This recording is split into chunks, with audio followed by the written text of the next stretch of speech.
History's had its share of badass US presidents. Andrew Old Hickory Jackson dueled with anyone who looked at him funny.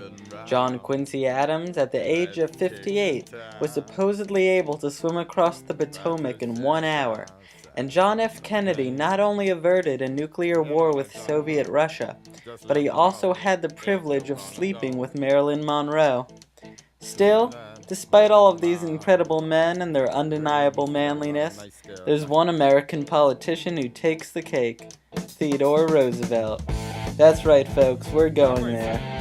Theodore Roosevelt, a cowboy, a historian, a naturalist, a hunter, and a tough-as-nails soldier, not only led our country from 1901 to 1909, but prior to becoming America's chief executive, he already had a reputation as one of the most daring individuals to ever walk the face of the earth. In fact, before being elected president, Teddy Roosevelt had served as NYC's police commissioner, the Navy's assistant secretary, and New York's governor. In between those last two positions, he fought in the Spanish-American War as the leader of a cavalry unit known as the Rough Riders.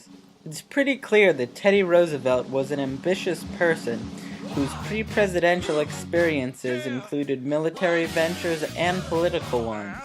But did Roosevelt's action-fueled escapades change his role as America's commander-in-chief? Well, let's see. A commander-in-chief's role is to lead his or her nation's armed forces, and, other than being constitutionally limited by Congress, a president's involvement in that role is varied. For example, Abraham Lincoln and LBJ were known for overseeing military operations conducted during their terms, whereas Woodrow Wilson paid very little attention to the operational details of the First World War. Anyway, back to Roosevelt. In my opinion, there are three things that Teddy Roosevelt did as America's commander-in-chief that helped to define his legacy.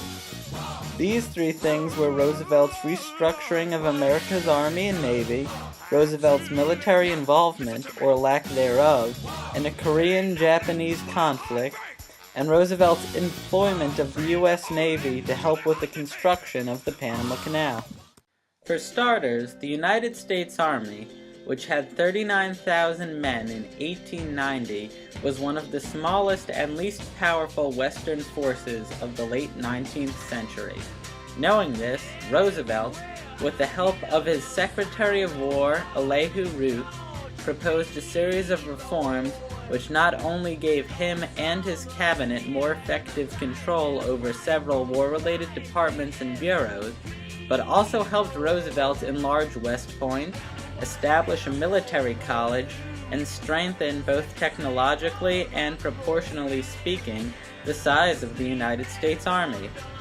As for America's Navy, Teddy Roosevelt was determined to make his country's seafaring strength beyond formidable, and, after having a series of U.S. ships known as the Great White Fleet circumnavigate Europe and Asia, he and his friend, Admiral Alfred Thayer Nahan, increased the size of the country's navy to such an extent that, by 1907, it was the third largest in the world.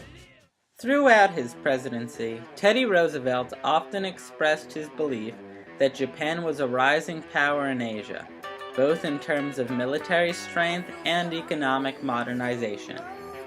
On the other hand, he also viewed Korea as a backward nation, and, because of this, withdrew America's limited armed presence from the Korean Peninsula, letting Japan take the region. Granted, at the time such an act seemed, both to Roosevelt and much of the Western world, insignificant. But, because of Roosevelt's actions, Japan only grew in power, and the ramifications of that growth can be traced straight to the Second World War. Last but not least, there's the Panama Canal. In 1903, Teddy Roosevelt encouraged Panamanians to form a nation independent from Colombia, after Colombia, not surprisingly, refused several American terms for the building of a canal across the isthmus.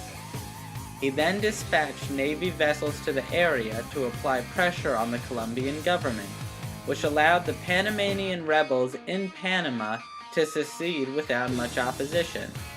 Once his presidency ended, Roosevelt admitted that the Panama Canal was perhaps his greatest achievement, and this achievement, he believed, not only protected America's interests, but also strengthened America's global reputation and military might.